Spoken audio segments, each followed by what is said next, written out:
The way we power the world is changing, and you can help lead that change with Chevron Renewable Energy Group's EnduraFuels, a complete line of high-quality bio-based diesel solutions for fleet, marine, and rail that enables reduced carbon intensity and improved engine performance, all while helping you work towards profitability targets. Join us as we lead the way toward a lower carbon future now. There's over $1 trillion of waste in supply chains today. The net zero carbon emission is something that corporates are taking very seriously. To meet these objectives, they're going to have to take into consideration CO2 emissions. Hey, and welcome back to Net Zero Carbon, the show at FreightWaves where we deep dive on decarbonization with a focus on freight fuels and energy. Today, I'm joined by Madeline Ruid and Alec of Global X ETF. How are you guys? Doing well. Thanks for having us. Great. Happy to be here. I'm happy to have you on. This is a different twist for the show. Typically, we're looking at either alternative fuels or digital technologies, anything kind of under the broader sustainable supply chain umbrella. And I think it's important to take a step back frequently and say, not just why does this matter, because we know it is important and we won't even go there today, but what's happening behind the scenes? And I think the best place to look is what are the money flows telling us are the trends we need to be paying attention to in the energy transition. So if we're going to participate either as an investor or an operator, we need to know what's coming. And it typically starts at the top of the funnel where the money's going in. So what a better opportunity than to have some research analysts from a large global ETF focusing on energy transition to help us see and understand what are the important trends we should be paying attention to. So with that as the backdrop for our conversation, why don't I hand it over to you, Alec, and get just a brief intro, overview. Who is Global X? What do you do? Great, Tyler. I appreciate that intro there. So as the name implies, Global X ETFs is a global issuer of ETF strategies. We have around 150 funds right now, spanning over thematic offerings, commodities-based offerings, as well as income strategies. We also offer separately managed accounts, as well as model portfolios. So our bread and butter at Global X is thematic investing, which I'm sure we'll take a deeper dive into in this conversation. But we're really trying to target these disruptive trends, which are these one-time paradigm shifts in traditional industry, whether that's technology focused or probably most relevant to our conversation today, the environment. We are looking for these themes that we can invest in with your ETF strategies there.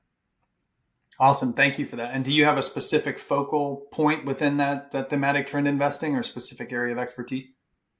Absolutely. So Madeline and I are both thematic research analysts targeting our physical environment suite, which covers topics such as renewable energy, clean technology, U.S. infrastructure and development, as well as lithium and battery tech and electric vehicles, to name just a few there. I'm sure we'll talk about all of those. Before we jump into it, Madeline, love to hand it over to you if you'd add anything there, your role, or even how did you end up in this space? Because it's not, not everybody gets to work in a global ETF issuer. Yeah, definitely. So my background is across a wide range of various environmental and sustainability focused projects, everything from remote sensing to sustainable agriculture and solar irrigation in Africa. But really, I found that my passion really lies with renewable energy and just researching all of the different clean technologies that can really drive us to a net zero and greener future. I found Global X ETFs. I joined the company about a year ago and have been here ever since, covering the climate change related ETFs with Alec. It's definitely a really interesting and fun time to be following all of these different topics. That's probably an understatement there. It's an unbelievable time. I'm excited to hear. Let's dive into each one of these. If you could set the stage for us. I know there's probably more specific funds than we can talk about in just this 20-minute show. But if we had to pick, 4 or 5, what are the ones that I think are most relevant for green supply chains, energy transition, green energy? Can you guys pick out a handful and just give me like the high level of what they are, and then we'll deep dive into each of them? Yeah, so I can start. So we have our clean technology ETF. It's Global X Clean Tech ETF or CTEC. And this fund is probably one of our broader climate change related ETFs because it looks to capture across companies that are that aim to reduce environmental pollution and negative effects. So that can include renewable energy manufacturers such as solar panel producers and wind turbine manufacturers, as well as energy efficiency systems providers, hydrogen fuel cell and electrolyzer producers, as well as there's even room in the future for carbon capture and storage companies. So it has quite a broad definition that allows us to capture across a wide range of clean technologies.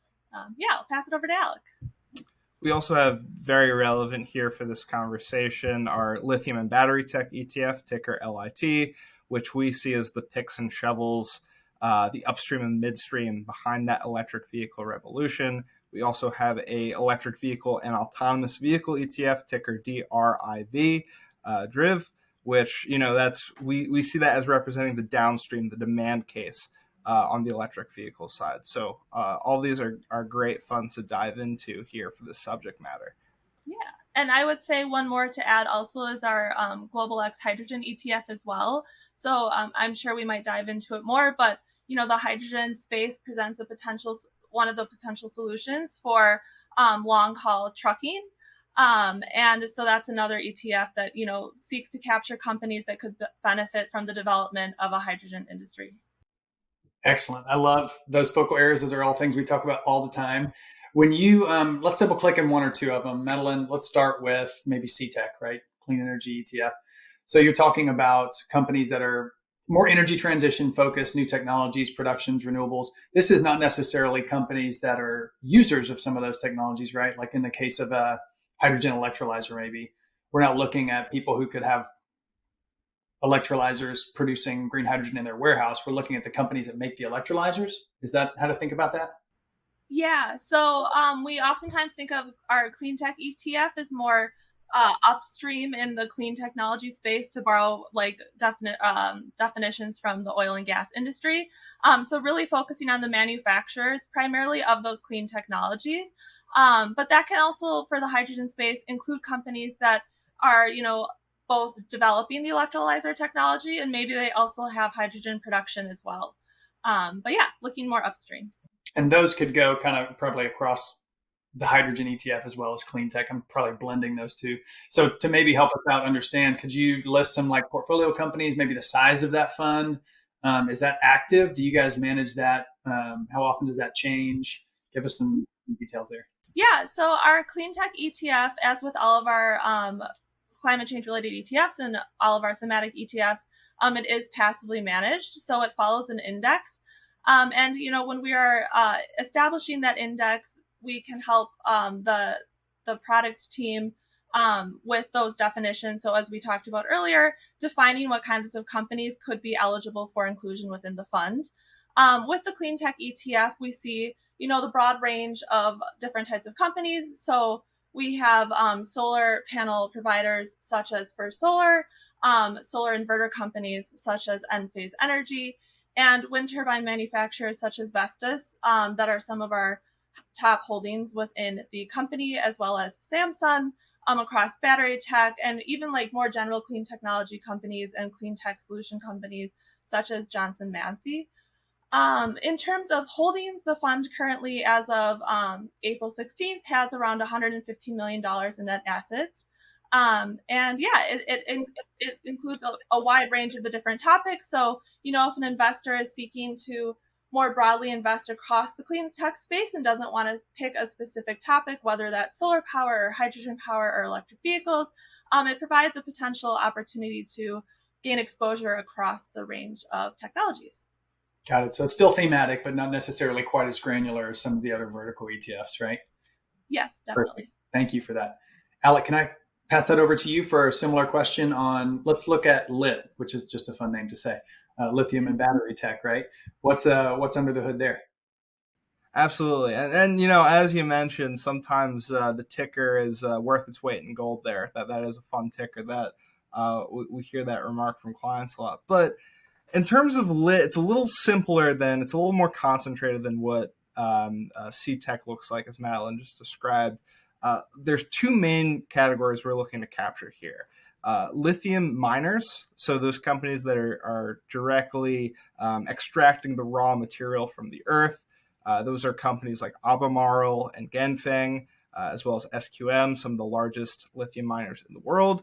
And then the other vertical we're looking to capture, which we consider to be sort of the midstream of the electric vehicle space, and that's the battery tech side. Whether these are the companies that are producing the cathodes and the anodes, or the lithium ion battery packs themselves. We're talking the contemporary Amprex technologies of the world, the BYDs of the world, those types of companies. I did want to ask about how that compared size-wise to CTEC. So I'm going to ask you that real quick. Sure. So that fund is around $3.3 billion right now, one of our largest thematic offerings at the moment. That surprises me that that's such a bigger number than the clean tech ETF. Is there a way to see the makeup of that number? Are you guys primarily individual investors, private equity, institutional? Sure. Yeah. We're primarily seeing those flows from the institutional side here. And I think there's a number of factors that have made LIT the size that it is, even in comparison to the clean tech space. One, LIT's one of our oldest products. We launched this fund in 2010. It was originally a play on batteries and cell phones and electronics, but that the focus has shifted towards the EV side. So one point there is the length of which this fund has been around. Another idea is because it's a more concentrated area, it suits the ETF structure in terms of being able to target both the lithium and the battery tech side. And there's not too many competitors out there, whether that's in the ETF space or otherwise, that can offer that direct exposure to lithium and battery tech markets. So we think that's one of those reasons that's been one of the bigger thematic plays for us recently. Start working toward your lower carbon goals today with Chevron Renewable Energy Group's Endura Fuels, a complete line of quality renewable fuel solutions available now. To learn more, visit regi.com.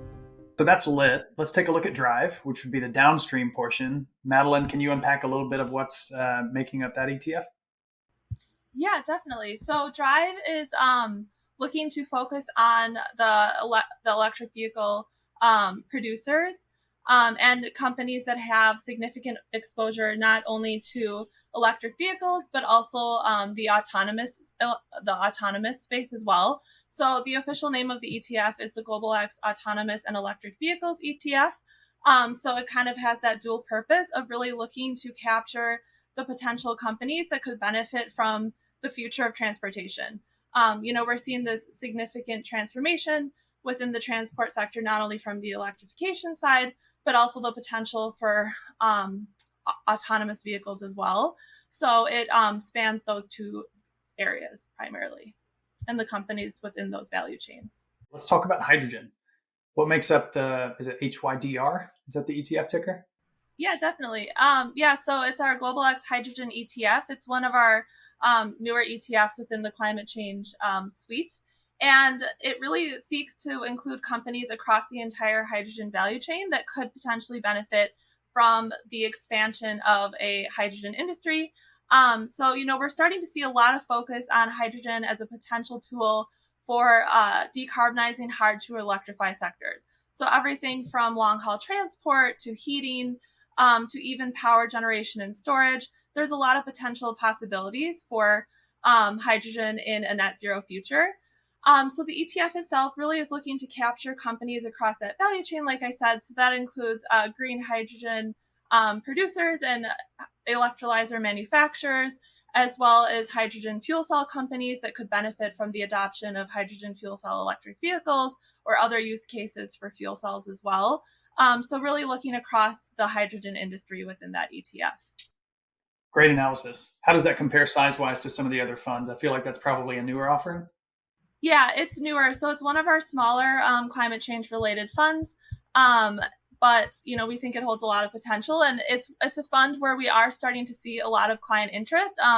We get a lot of requests to provide an educational background on the hydrogen industry and how low carbon hydrogen plays a role in that industry.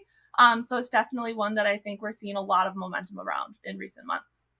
Tyler, that's one of those funds, one of those themes that it's similar to LIT in that, investors have heard about it. Folks have heard about electric vehicles, they've heard about hydrogen, but they're not necessarily sure exactly how to play it. So hydrogen's newer than lithium and battery tech, but it's sort of that same story where investors are looking for a way to thematically play an idea, but it's really just in recent years here where options are available to them. That's a great segue because I really wanted to lean into this like why behind the flows a little bit and understand, we know net zero is coming. We know policies are being implemented today that are going to drive decarbonization over the coming decades.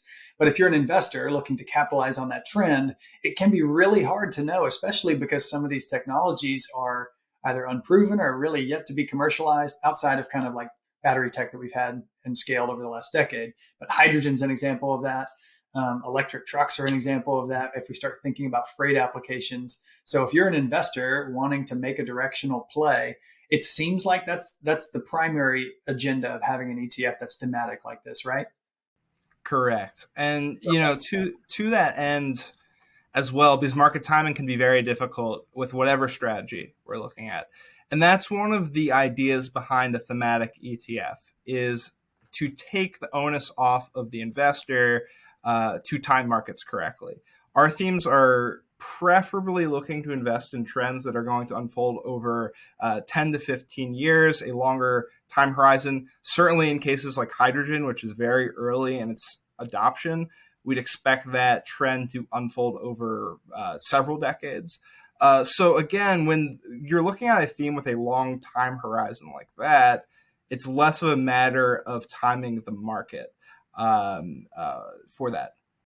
Yeah, and just to add on too as well, so the timing of a market is one point, but also ETFs kind of allow people to invest in a theme rather than trying to pick a specific company that might come out on top of the adoption of hydrogen or electric vehicles. It really allows you to potentially capture the leaders of today as well as the future leaders of tomorrow. So really focusing in on that theme rather than one or two companies within a theme. Excellent. All right, I'm going to go off script here because I'm curious if you guys have the answer. So when we think about energy transition trends and you think about taking advantage of that trend through thematic ETF investing, you're sort of trying to place longer term bets on maybe technology and the creators of those technologies. But in many cases, what you see with the new technology is that a lot of the value accrues to the user of the technology, not necessarily the creator. Is there any way where a thematic investing in like a vertical like hydrogen or like electric vehicles misses the value of, say, the fleets that operate those vehicles or the companies that sell those products that go to those fleets? Like, how do you think about the value of a thematic ETF kind of among the broader industrial economy? Is this just a diversification play? Or is there kind of asymmetric upside that people are trying to find through these specific verticals? I think in short, I don't off the top of my head have the exact percentage allocation, but in most cases, we are recommending these as diversification plays. So not necessarily building a portfolio around it, but, targeting these segments segment is almost a misnomer because the goal of the thematic ETF is to not go by sector or geography or go by these traditional, the GICs or something like that. We're trying to do a sector and segment agnostic play here. So in many ways, I would say that it is more of a, diversification play.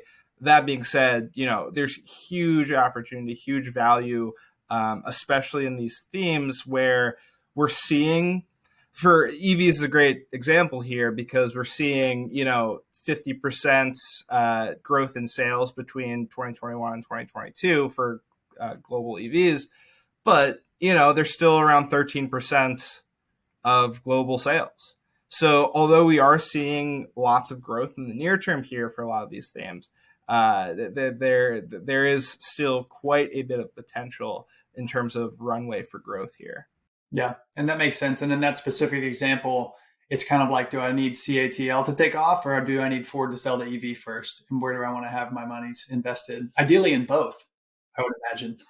Well, that's why, that's the two different themes there. That's why, and that's something that's special about Global X too, is that we're offering these products that are thematic, but they're also somewhat targeted. So Madeline brought up CTEC, that's more on the manufacturer, the equipment side. We also have RNRG, which is more on the utilities, the renewable energy production side. So sort of to your point, these are different areas of value, whether it's the producers of the technology or the consumers of the technology.